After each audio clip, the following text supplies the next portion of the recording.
Nous allons débriefer ensemble la data slate. Pour info, c'est une réaction à chaud. Je vais découvrir cette data slate en même temps que vous. Je ne maîtrise pas toutes les armées, donc je ne vais pas nécessairement à chaque fois connaître l'effet que ça a pu avoir par rapport à ce que c'était avant. Mais bon, dans la plupart des cas, je pense pouvoir le deviner assez aisément.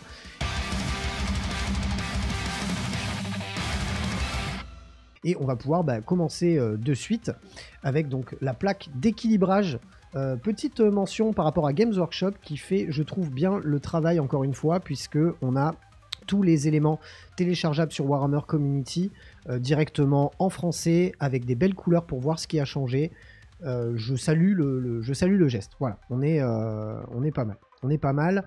Ce qu'on va faire, c'est qu'on va de suite passer en revue ce qu'il se passe au niveau de la data slate. Comme d'habitude, si vous voulez aider le studio dans son développement, vous continuez à acheter vos figurines via My Hobby Place en sélectionnant la Wargame Room sur votre panier.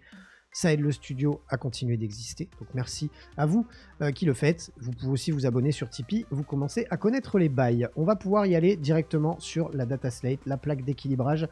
C'est parti.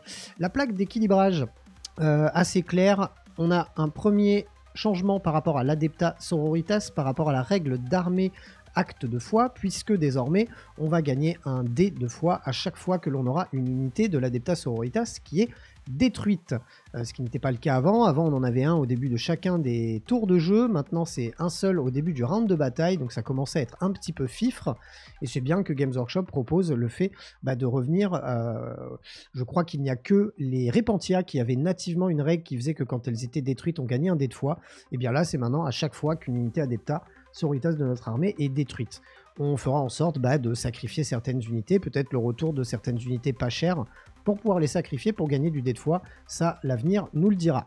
Pas de modification sur le reste de la première page, hormis le fait qu'en Custodes, on va avoir un nouveau détachement, mais ça, on le verra après. Par rapport aux Aeldari, comme prévu, Azurmen, sa capacité qui lui permettait de passer anti-infanterie 3+, a été modifiée et désormais en infanterie 5+, dégâts 3, une fois par bataille. Ça donne aussi le mot-clé blessure dévastatrice. Donc ça, c'était à peu près prévu, puisque ça faisait partie des leaks et des grosses rumeurs sur la Aeldari. On a aussi quelques petits changements en points qui sont moins importants que ce que j'aurais pensé. Donc la Aeldari s'en sort pas trop mal. Pour l'Astra Militarum, on va avoir un changement sur donc la règle de détachement nettoyage de la zone de feu, puisque on va désormais ajouter un au jet de touche. Le stratagème tir en surchauffe va désormais coûter 2 points de commandement, puisqu'il vous permet jusqu'à la fin de la phase de tir, il me semble, quand vous ciblez une unité ennemie à 12 pas, donc ça aussi ça a été modifié, on va améliorer de 1 la caractéristique de force et de pénétration d'armes.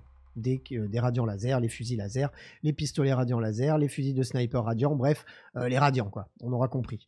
Donc la porte échange, elle passe désormais à 12 et le coût en point de commandement passe à 2. Ce qui est un petit nerf au niveau de ce stratagème là. Pour l'unité de sapeur de Krieg, j'en parlais justement avec un pote juste avant de commencer ce live, on a une portée qui était effective avant apparemment de 3 pas, qui est désormais passée à 9 pas et visible, et avant malheureusement on avait un peu plus de dégâts puisque désormais on est sur D3 blessures mortelles ou 2D3 blessures mortelles lorsque l'on cible un véhicule ou une fortification. C'est une amélioration suivie d'un petit nerf, mais qui, selon en tout cas mon ami qui étudie pas mal de listes en ce moment et qui aimerait bien faire des petites combos avec ça, trouve assez normal de son point de vue. Ensuite, on va avoir des gros changements sur la Légion de l'Excès, donc c'est, pour rappel, c'est le détachement utilisé par les joueurs Slaanesh pour les démons. Donc en démon de Slaanesh. C'était une armée qui trustait un petit peu les victoires au niveau des taux des pourcentages.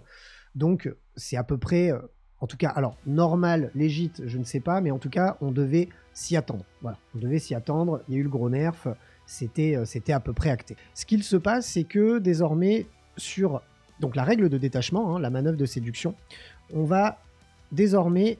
Donc chaque fois que cette unité finit un mouvement de charge, vous pouvez déclarer qu'elle effectue une manœuvre de séduction. Dans ce cas, jusqu'à la fin du tour, cette unité n'a pas l'aptitude combat en premier, mais à la place, chaque attaque d'une figurine de cette unité, vous pouvez relancer tout jet de touche de 1 et vous pouvez relancer tout jet de blessure de 1. Si cette unité est à l'ombre du chaos de votre armée, vous pouvez à la place relancer les jets de touche de 1 et vous pouvez relancer tout jet de blessure de 1. Alors, il me semble que nativement, on n'avait pas besoin d'être dans l'ombre pour pouvoir relancer les jets de touche et les jets de blessure, ce qui est le cas désormais. Dans tous les cas, ça sera les jets de blessure de 1 et les jets de touche de 1 lorsqu'on n'est pas à portée d'ombre du chaos, et si on l'est, ça sera tous les jets de touche, tous les jets de blessure. En soi, c'est un nerf, mais ça reste quelque chose d'envisageable, de faisable. Ça rend pas la règle complètement caduque. Autre chose, ils ont rajouté donc sur le stratagème voleur de douleur le fait de pouvoir les appliquer aux véhicules et non pas qu'aux monstres, ce qui est pas mal puisque généralement, j'allais dire non, je vous dis une bêtise, j'allais dire généralement on aimerait avoir ça sur les véhicules, mais en fait non, c'est le fait de, donc à n'importe quelle phase, juste après qu'une attaque ou une blessure mortelle ait été allouée une figurine d'une unité de Légion Daemonetica de Slaanesh, on remplace donc l'effet, et c'est, maintenant ça s'applique en fait à tout le monde, sauf aux monstres et sauf aux véhicules. Là où je me pose la question, où du coup ça me fait hésiter quand je vous en parle, c'est est-ce qu'on a des véhicules en Slaanesh, en démon de Slaanesh qui plus est. Je suis pas particulièrement convaincu par ça. Bon, dans tous les cas, en termes d'effet, on va choisir une autre unité Légion Daemonetica de Slaanesh qui est amie à 9 et visible, ce qui n'était pas le cas avant, de votre unité jusqu'à la fin de la phase, tant que l'autre unité choisie est sur le champ de bataille. Chaque fois qu'une figurine de votre unité est censée perdre un PV, infligez une blessure mortelle à l'autre unité choisie à la place. Bon, ça va impacter uniquement les chariots. Alors les chariots qui sont au passage, j'en ai parlé justement avec un de mes adversaires il y a peu, chariots qui sont au passage sympa et sexy en termes de datasheet, par contre beaucoup plus difficile à mettre en place sur la table, notamment avec le nombre de décors, donc ça les rend pas nécessairement complètement fumés comme on pourrait les voir lorsqu'on lit les règles. C'était le joueur compète Slaanesh qui avait joué contre moi qui m'avait dit je l'ai mis mais bon il n'y a que sur le papier qu'il est bon, une fois qu'on applique vraiment la chose, c'est pas aussi obvious que ça quoi. L'autre chose, et je pense que c'est là qu'on va avoir le plus d'impact, si je puis dire, sur les changements, ça va être le stratagème excès irrésistible. Donc on va remplacer donc la section à la phase de tir adverse ou à la phase de combat, juste après qu'une unité ennemie ait choisi ses cibles, remplacez la section d'effet par jusqu'à la fin de la phase, chaque fois qu'une attaque cible votre unité, soustrayez 1 au jet de touche.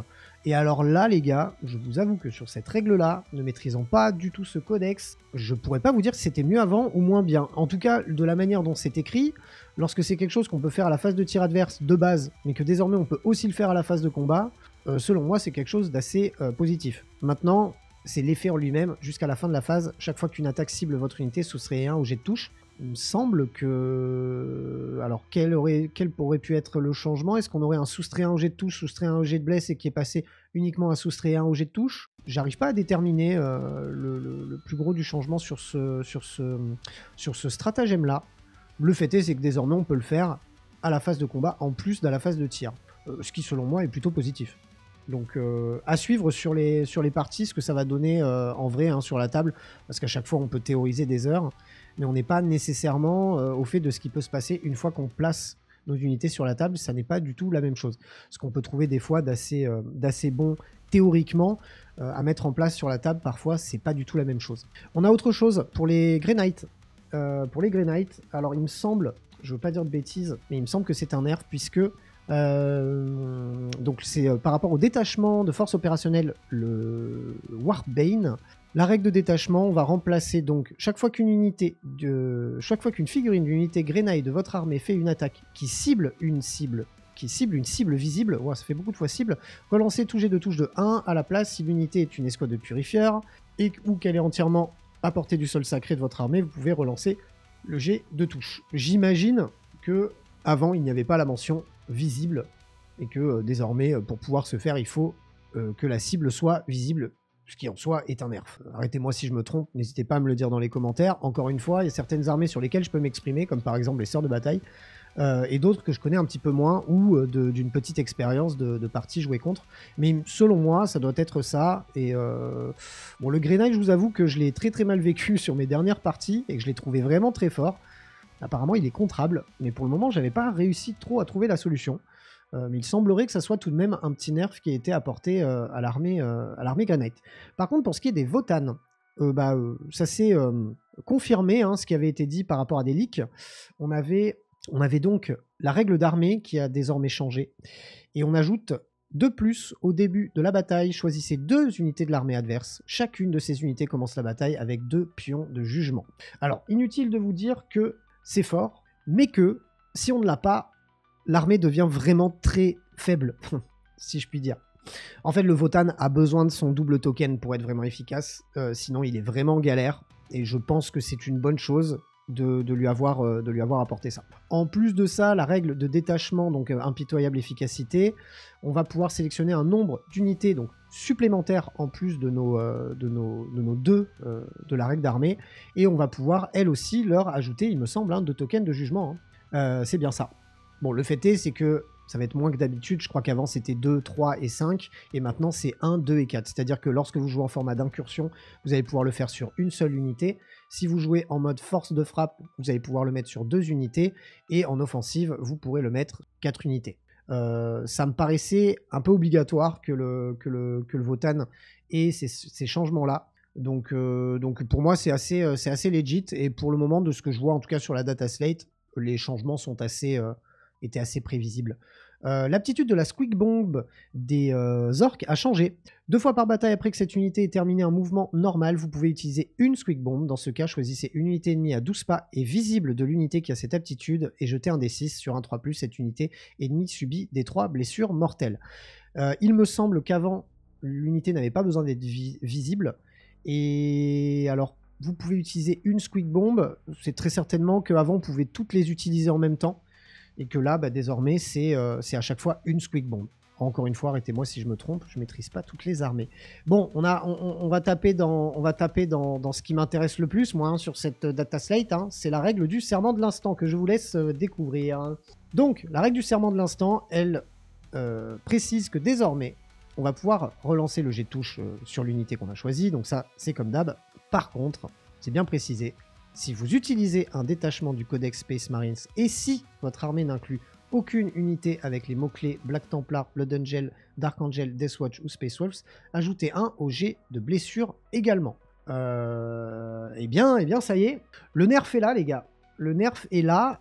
Alors, ce qui me chagrine un peu là-dedans, alors ça pique, oui et non. Moi, Johan, perso, ça me pique pas trop parce que je jouais ce détachement-là parce que c'est ce que j'ai de plus peint en termes de figurines sur mon armée Space Marines. Parce qu'au bout d'un moment, j'avais pas de quoi jouer d'autre chose.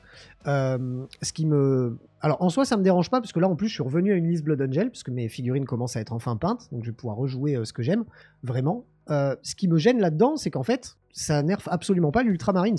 Et le lieutenant Phobos, ouais, je l'ai vu aussi, je le joue plus d'ailleurs, je le joue déjà plus, le lieutenant Phobos. Ce qui me chagrine, c'est que ça ne touche pas l'Ultramarines. Alors j'imagine que l'Ultramarines va être nerfé en termes de points, on va regarder ça après, mais ce qui m'a gêné en fait, c'est qu'il n'y ait que les autres détachements. Surtout que le Marine se gère, enfin l'Ultramarines n'était pas sur un taux de victoire excessif non plus, hein. En plus, il se gère, parce que l'Ultramarines, en très compète, là, comme il était joué, il y a très peu de figurines sur la table, et si vous êtes malin, vous arrivez à le gérer. Pour ce qui est du Blood Angel, pareil, c'était pas l'armée n'avait pas un taux de victoire scandaleux depuis. Je pense que c'était de la rage un petit peu non. C'est un peu comme moi quand je rage sur l'Eldar alors que je sais pas encore jouer contre et qu'une fois que j'ai compris comment jouer contre, en fait, c'est pas si pété que ça. Donc après, le nerf pour moi, il est logique parce qu'en fait, en termes de logique, c'était pas bien de pouvoir avoir ce double serment de l'instant sur les armées, Blood Angel, etc. Je trouve ça logique. Et en plus, ça favorise le fait de jouer du Marines vanille. Bon, maintenant l'Ultramarine, c'était ce qui était le plus joué et ce qui avait le plus gros taux de victoire lorsqu'on cumulait ce bonus-là. J'ai pas l'impression que l'Ultramarine, s'il y a eu un gros nerf dessus. J'imagine que Calgar et compagnie ont pris tarif derrière en termes de points et ça devrait justifier la chose.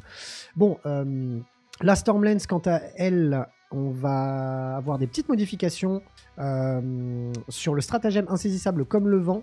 On va pouvoir sélectionner une unité montée de l'Adeptus Astartes ou d'infanterie de l'Adeptus Astartes de notre armée qui est à 9 pas de l'unité ennemie. Donc j'imagine qu'avant c'était uniquement les unités montées et maintenant c'est les unités d'infanterie. Donc pourquoi pas. Non, avant c'était une unité tout court, autant pour moi. Là maintenant c'est soit une unité montée, soit une unité d'infanterie, très certainement qui veulent nerfer le fait de pouvoir le faire sur des véhicules ou ce genre de choses. À voir. L'autre chose qui me parle par contre, c'est le lieutenant en armure Phobos qui perd. Alors ça c'est logique, pareil, c'était un trou dans la raquette et du coup j'étais très content de pouvoir le jouer et d'exploiter ce petit trou dans la raquette. Avant on avait la possibilité, pour rappel, d'arriver des frappes en profondeur ou du moins en renfort stratégique avec le lieutenant et son escouade, donc des incursors ou des reverse, et on avait la possibilité de tirer, de faire un D6 de mouvement et on pouvait charger derrière. Alors ça a été changé et j'ai tendance à préférer le changement qui a été opéré parce que c'est un peu plus logique. C'est un déplacement de 6 tout court, mais on ne peut pas charger derrière. Mais ça reste un choix très tactique. Le lieutenant en armure Phobos est vraiment pas cher en termes de points. Et il y a des petites blagues à faire avec ça. Notamment le fait de pouvoir éventuellement se mettre sur des objectifs avec des rivers et de faire des tests de morale. Il y a des petites choses à faire. Ça va juste se jouer différemment. Pour ce qui est des changements, on va avoir Urienne Ventris qui a quelques changements au niveau des mots-clés.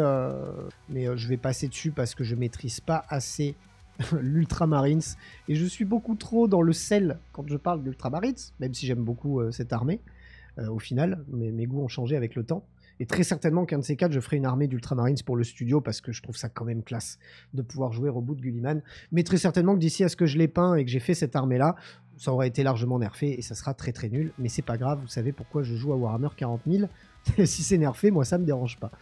Donc on a globalement fait le tour de la data slate. En soi, en termes de changement de règles pures et dures, il n'y a pas énormément de changements. On va avoir beaucoup plus de choses sur les changements des coups en points et bien évidemment l'ajout des nouveaux détachements. Mais ça fera l'office d'une prochaine vidéo. En tout cas, voilà, les nerfs étaient un petit peu à prévoir.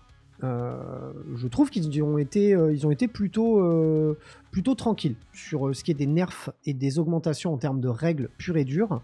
Maintenant, à voir ce qui se passe sur les documents vis-à-vis des coups en points, mais ça, vous allez le voir dans une autre vidéo. En tout cas, j'espère que cela vous a plu. Si c'est le cas, vous mettez un pouce bleu. Vous me rédigez votre avis dans les commentaires. Est-ce que vous êtes déçu? Est-ce que vous êtes content? Est-ce que vous êtes content et déçu? Et on se retrouve très bientôt pour plein d'autres vidéos. D'ici là, prenez soin de vous. Salut les roommates.